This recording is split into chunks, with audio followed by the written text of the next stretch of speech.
अब कहां गई तुम्हारी खुददारी पूनम? पिछले 2 दिनों में 2 बार तुम्हारे पति ने मेरे सामने तुम्हें ठुकरा दिया।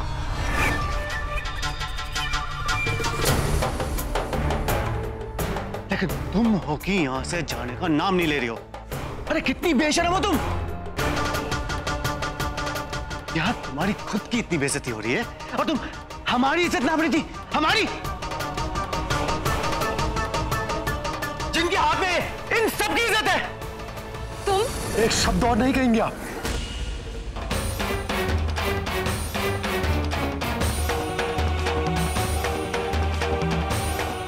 वो गर्ग परिवार के रिश्तेदार है।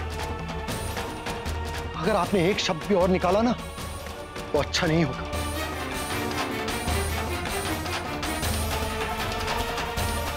और मैंने क्या कहा था आपसे? निकल जाइए इस घर से, निकल जाइए वरना क्या? धक्के देकर बाहर निकाल दोगे? जरूरत पड़ी तो वो भी करूंगा।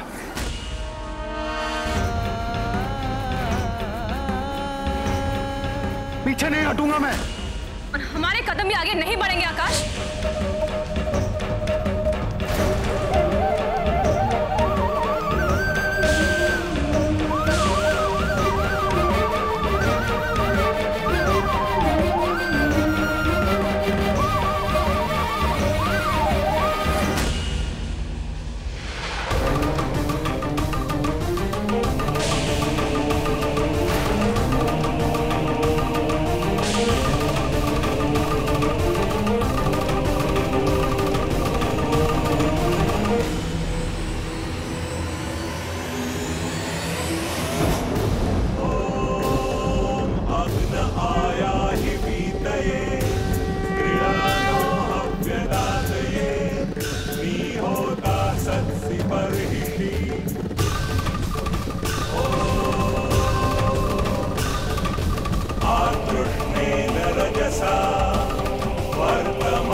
पूनम जी के बर्ताव के लिए मैं आप लोगों से माफी चाहता हूं। हमारे और आपके परिवार के बीच में जो कांटा था वो मैंने निकाल दिया। आपकी जिससे दुश्मनी थी उससे अब हमारा कोई रिश्ता नहीं। मैं समझता हूं कि अब तो मेरी बहन को स्वीकार करने में आपको कोई आपत्ति नहीं होगी।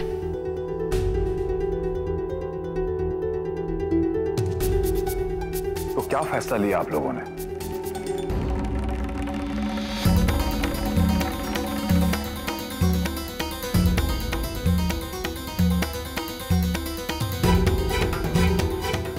अभी कोई फैसला नहीं लिया हमने। हम लोग आपको सोच के बताएंगे।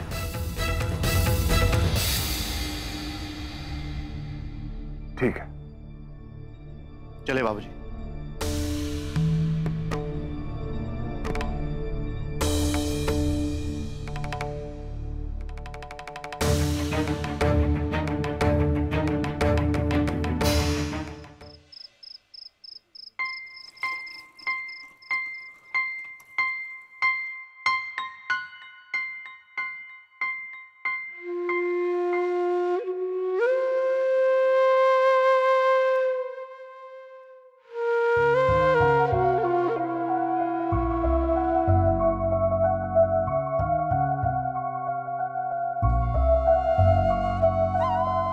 आज इतनी जल्दी?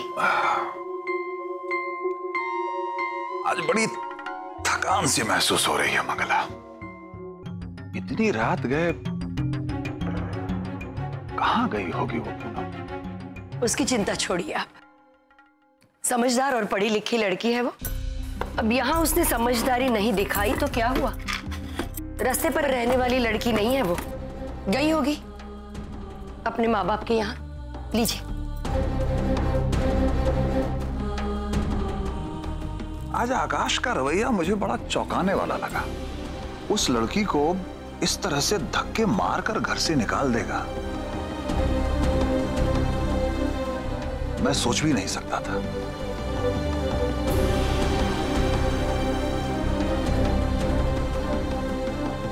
सच कहूं तो आकाश का गुस्सा देखकर मैं घबरा गया था। ऐसा इससे पहले मैंने कभी उसे देखा नहीं। उसने जो भी किया अपनी बहन के लिए किया। प्रार्थना का दुख वो नहीं देख सकता था। बड़ी नसीब वाली लड़कियों को ऐसा भाई मिलता है। चाहे हम जो कुछ भी कहें मंगला, अब हकीकत यह है कि पूनम कानूनी तौर पर हमारी बहू बन चुकी है। और इतनी रात गए उसका घर से इस तरह से निकल जाना अपने लिए मुसीबत का कारण बन सकती है। देखिए, एक दिन तो उसे जाना ही था। अच्छा हुआ आकाश ने अभी भेज दिया, वरना वो हमारी प्रार्थना की जिंदगी पता नहीं कितनी बर्बाद कर देती। खैर छोड़िए ये सब बातें। आपका सर दुख रहा है, लाइए मैं दबा देती हूँ। आइए आइए।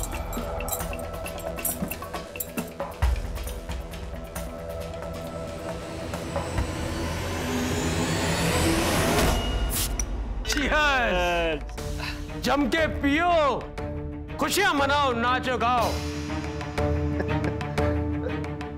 हमको तो सबसे ज्यादा मजा तब आया भैया जब वो आकाश पूनमिया को धकिया के घर से बाहर निकाल रहा था। चच्चा, हमसे तो चूक हो गई। उस नजारे का भी ना हमें फिल्म बनाकर अपने मोबाइल से रिकॉर्ड कर लेना चाहिए था।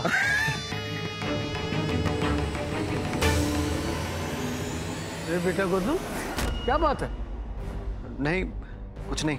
अरे तो तुम कौन सी दुनिया में खोए हुए हो? अरे जलसे का टाइम है, जलसे का। तुमने उस पूनम से सूद समेत अपना बदला तो ले लिया है, और ब्याज के रूप में तुम्हें उसकी ननद भी मिल रही है। देखा कैसे गिड़गिड़ा थे बेचारे। अरे हमारी बेटी को विदा करके अपने घर ले जाओ। मुझे वो लड़की जरा भी पसंद नहीं। और सांवली लड़की के साथ जिंदगी नहीं बिता सकता। और ऐसे भी उससे शादी मैंने सिर्फ पूनम से बदला लेने के लिए की थी, और अब मेरा मकसद पूरा हो चुका है। इसलिए मैं उनके दरवाजे पे जाके कोई बातचीत नहीं करने वाला।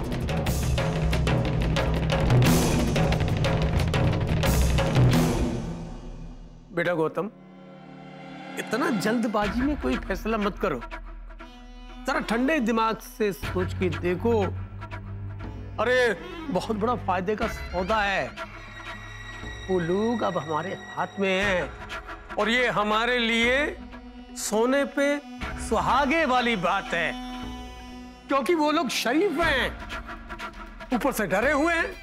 अरे उनकी इज्जत नीलामी के चौराहे पे खड़ी है, इसलिए चुप है वो, वरना हमने उनके साथ जो किया है, अगर उनकी जगह पे कोई और होता तो हम सबको आज ही हथकड़ियां लग जाती। इसलिए बेटा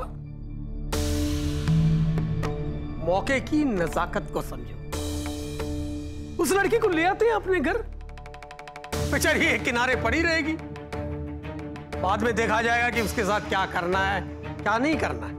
लेकिन आज जो बड़ा दहेज का न्योता आ रहा है, उसे तो पहले उठा ले। तो गौतम जी, इस बात पे ताला लगा दिया जाए। आए?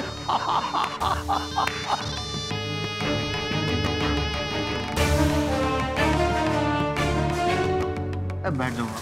बैठ बेटा बैठ गौतम बैठ।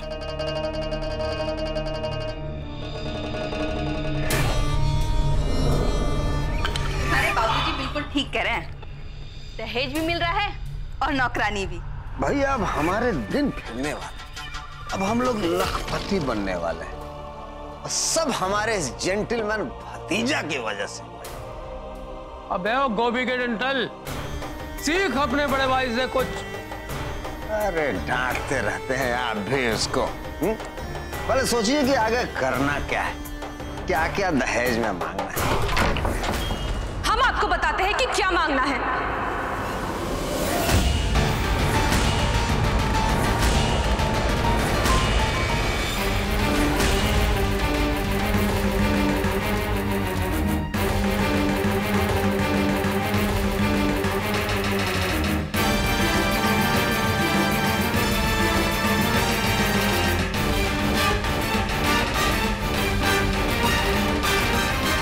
उनके घर में, बैंक में और बाहर कहां कहां कितनी प्रॉपर्टी है, ये सब हम जानते हैं।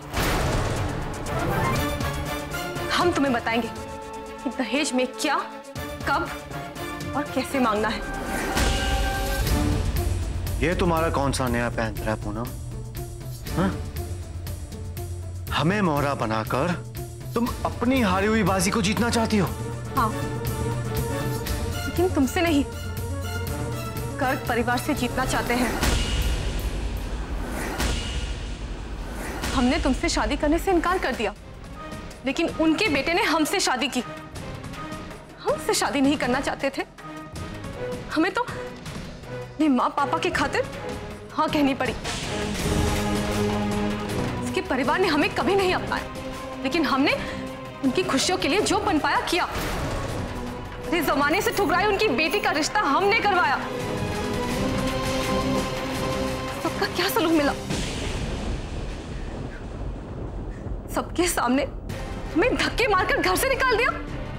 हमने तो जो कुछ भी किया अपनी इंसल्ट का बदला लेने के लिए किया, लेकिन उस आकाश ने, उसने ऐसा क्यों किया?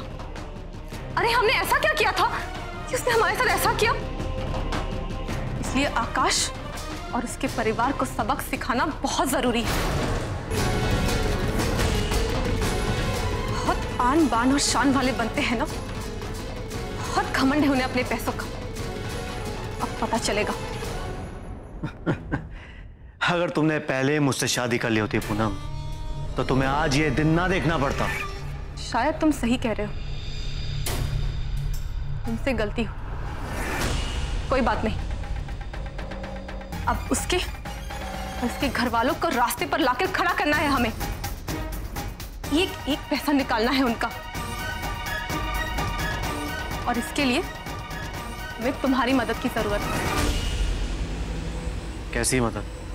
उन्हें पूरी तरह से खोखला कर देना है। ये हम तुम्हें बताएंगे कि दहेज में क्या मांगना है। और उसमें से तुम अपना हिस्सा भी मांगोगी? जी नहीं, हमें कुछ नहीं चाहिए। हमें बस एक ही चीज चाहिए, उनकी बर्बादी।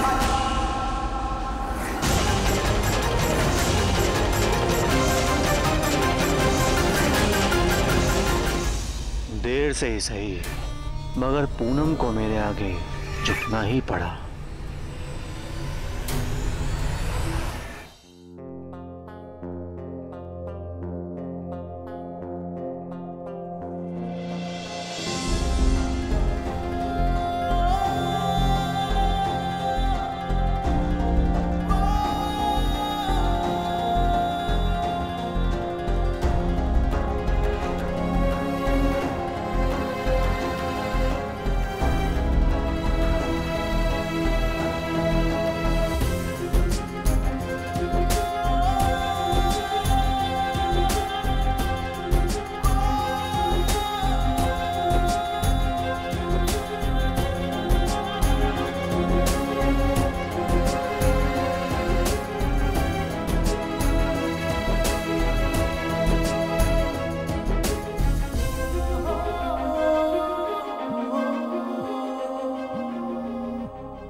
हेलो, हाँ चंद्रू, तुझे पता रात के कितने बजे? ये छोटे छोटे काम के लिए मुझे फोन करता है तू? दिमाग नहीं है तेरे पास? कभी अपने दिमाग से भी काम कर लिया कर।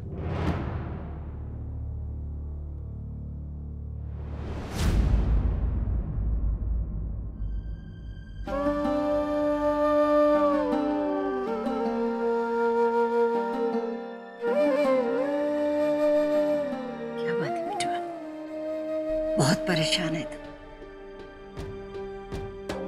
तू फिक्र मत कर, देखना प्रार्थना के साथ सब अच्छा होगा। हाँ बेटा।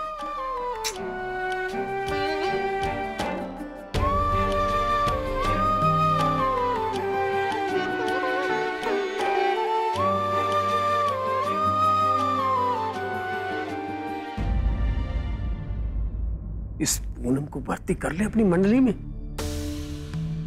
यूं समझ लो कि उसकी दुश्मनी की पेड़ के फल हमारे आंगन में गिरने वाले हैं। वो चाहकर भी हमारा कुछ नहीं बिगाड़ सकती। आखिर उसका है कौन जो हमसे पंगे ले सके? इसे कहते हैं आम के आम, गुठलियों के दाम।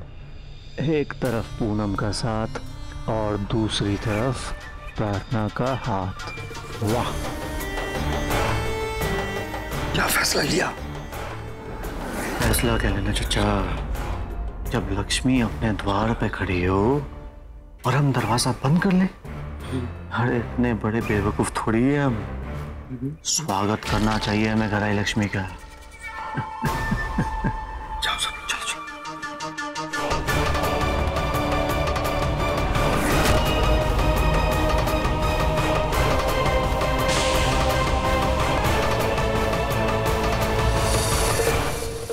हमें तुम्हारा साथ मंजूर है पूनम। बताओ किस तरह मदद कर सकती हो तुम हमारी? ठीक है, तो पहले आप सब उनके घर पहुंचिए, फिर हम बताएंगे कि दहेज में क्या क्या मांगना है। इतने दिनों से उनके घर में रहकर उनके बहुत सारे राज जान गए हैं हम। ऐसी ऐसी बात बताएंगे जो आपको रानी भी नहीं बता सकती थी। लेकिन वो सब तो वहां पहुंचने के बाद कैसे बताओगी तुम? हम आपको अभी भी बता सकते हैं, लेकिन अरे गांव में नाटक नौटंकी में इतना बड़ा बड़ा पाठ याद किए हैं, दहेज का पाठ नहीं याद कर सकेंगे? हा? लेकिन उसके लिए हमारे पास टाइम नहीं है। लेकिन जैसे जैसे बात बढ़ेगी हम आपको एक एक करके बताते रहेंगे कि क्या क्या मांगना है। उन लोगों ने जो भी सहेज कर रखा है वो सब दहेज में आना है। इसलिए आप लोग वहां पहुंचिए और हम आपको मोबाइल पर बताते रहेंगे। मतलब मोबाइल पे तुमसे पूछ पूछ कर हम उनसे दहेज मांगेंगे? ये अजीब अनाड़ियों वाला तमाशा है भाई। चिंता मत करिए, किसी को कुछ भी पता नहीं चलेगा। हम हैंड्स फ्री के थ्रू इनसे बात करेंगे। अरे ये हैंड फ्री का होता है भाई? अरे चाचा, आपने देखा तो है, वो कई बार मैं फोन पे बात कर रहा होता और फोन जेब में होता है, वो 2 बटन कान में लगा के। और चाचा, वो सब आप मुझ पे छोड़ दो। हाँ तो ठीक है, जैसे ही उनके साथ आपकी बातचीत शुरू हो जाती है, हम मोबाइल पर आपको बताते हैं। जो हम बोलते जाए वो आप उन लोगों से मांगते जाइएगा।